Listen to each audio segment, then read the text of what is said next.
During points in my life when I was hurting, really going through it, he would always say, "I wish there was something I could do for you."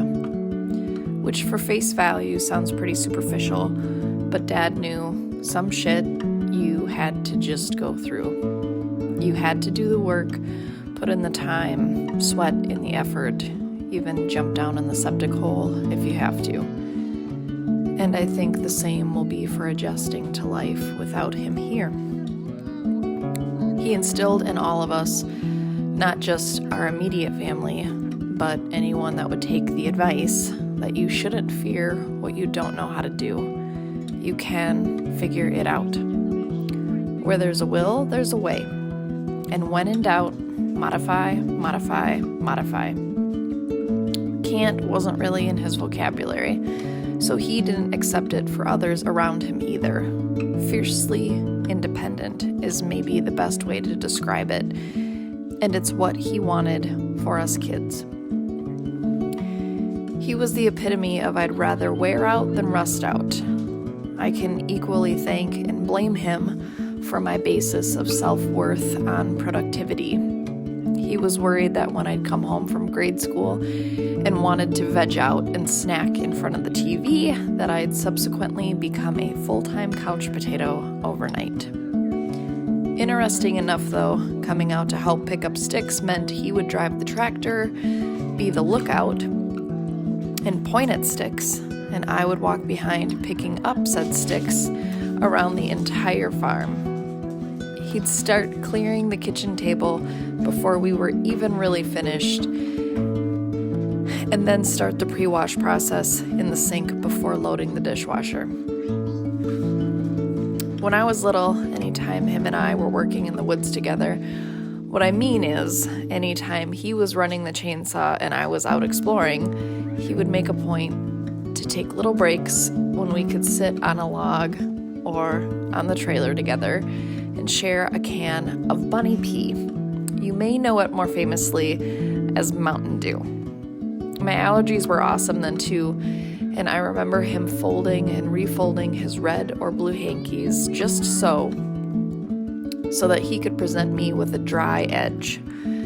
And then he'd throw it back in his pocket until I urgently needed it again. Dad's compliments were usually laced with sarcasm and humor.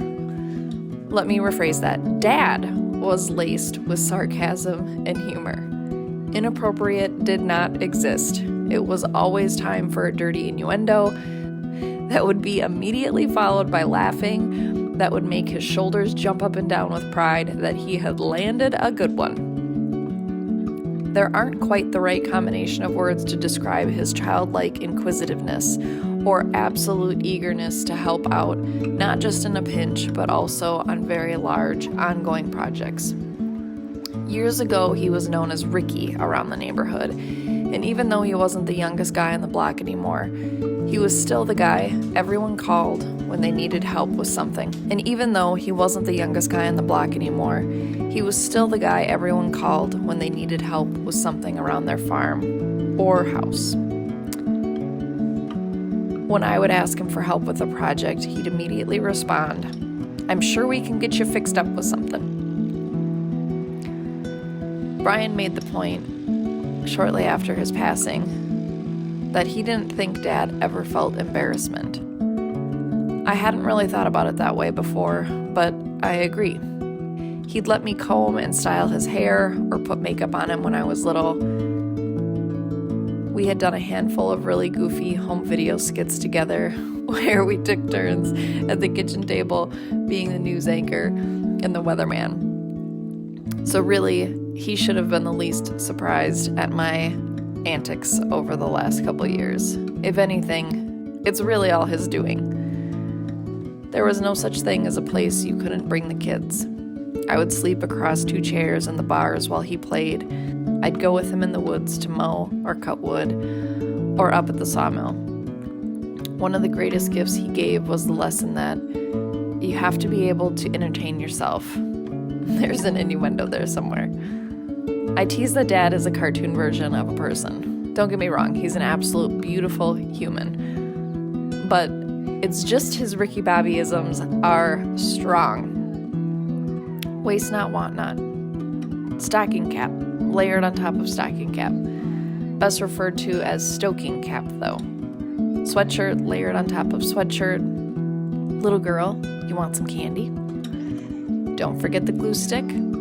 Tastes like chicken. Bobby, Bryson. A personal favorite, fuck around, fuck around.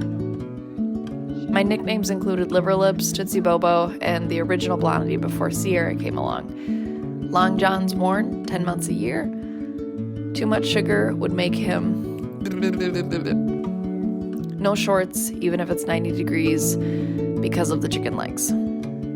Warming up his hands before he'd hug you or pick up a little one. Driving with one hand, chewing his fingernails with the other. Always running the vacuum cleaner, especially in the garage. 2 wardrobe options, Menards t-shirts tucked in, or his official family photo outfit. The Canadian tuxedo, denim on denim. The disappearing plate trick at the dinner table. The way his chin dimpled when he pursed his lips and shook his head yes or was in deep thought. There's really nothing more versatile than a nice piece of large cardboard. Same for a carpet sample or a carpet remnant.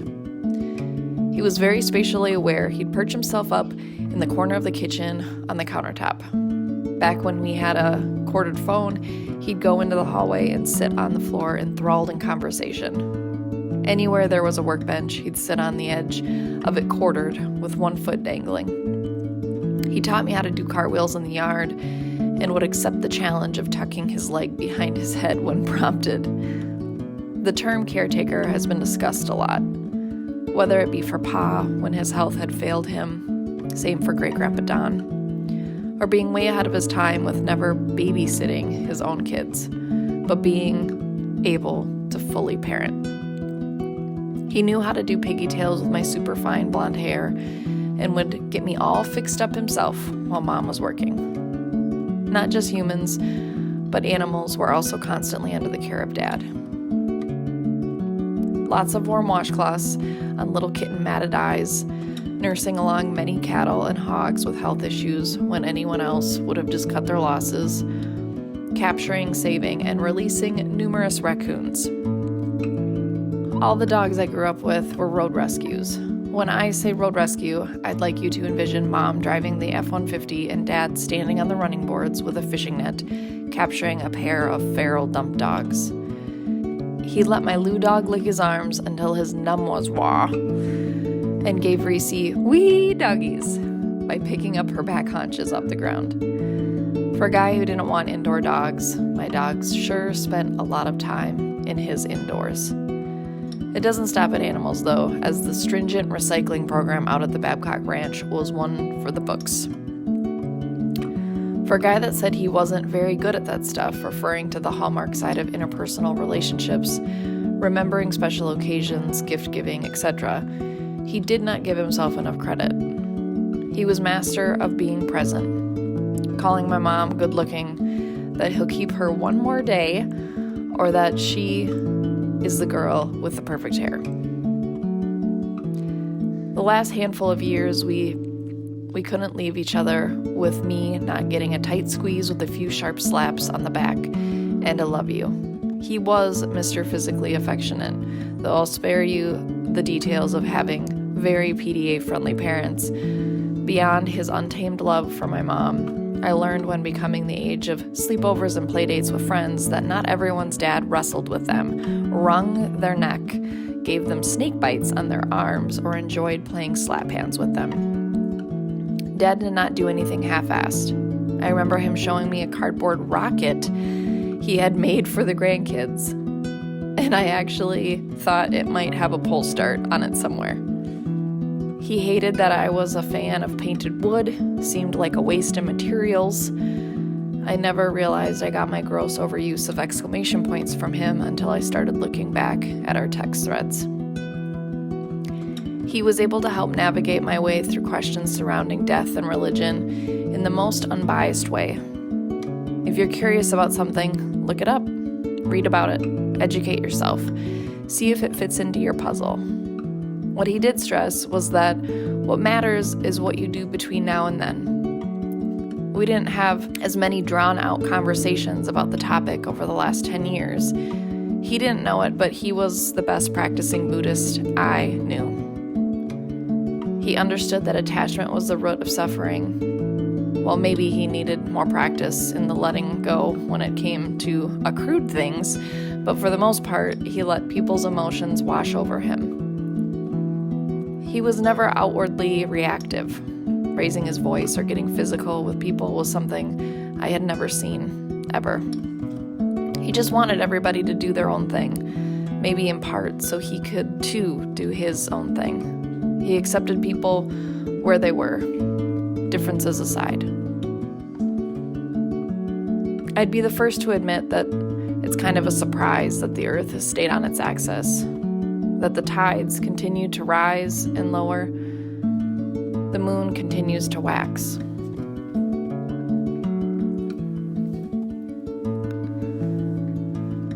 I would have easily taken 20 more years.